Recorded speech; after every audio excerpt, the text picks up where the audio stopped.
Go ahead, go ahead, go ahead. And it's my job as head coach to push, to prod, to teach. We've been through the ups, we've been through the downs. That's where you really bond and gain real trust, particularly when you're able to survive the lows that we have.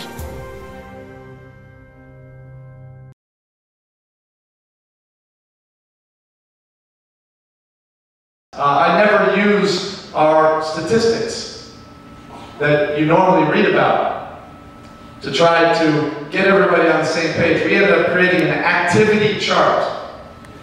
And this is a defensive activity chart. It's not how many points you score. It's not even necessarily how many dunks you have, how many highlight plays you have, the things that show up on ESPN, but it's all the dirty work. And you would be shocked.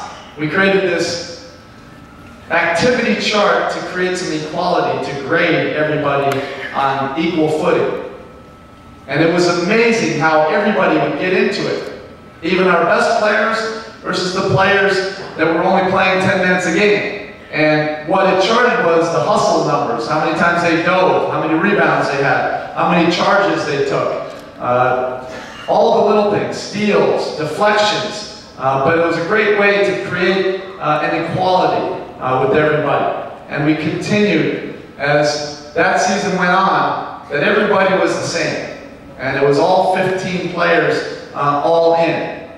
One of my most difficult and challenging parts of this position are managing the personalities. And ultimately what I've learned is that really ends up being leadership in the coaching position in the National Basketball Association. How do you manage your top talent and manage the middle talent and manage the other talent and get everybody on the same page? And it's been a fascinating exercise for me. I think the number one key with it, and I try to be real with our players, with the communication, is I just try to be honest with all of our players. I think you have to prove yourself on a daily basis to your staff or to your players.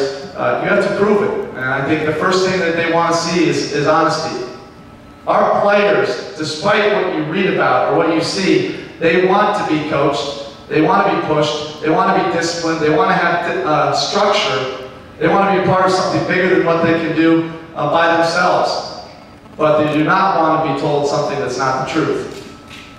And sometimes there will be conflict when you're giving them the truth or setting goals for them that they don't necessarily agree with, but they can appreciate honesty and they start to appreciate your integrity, which is the second thing. I try not to ever say something that's not the truth.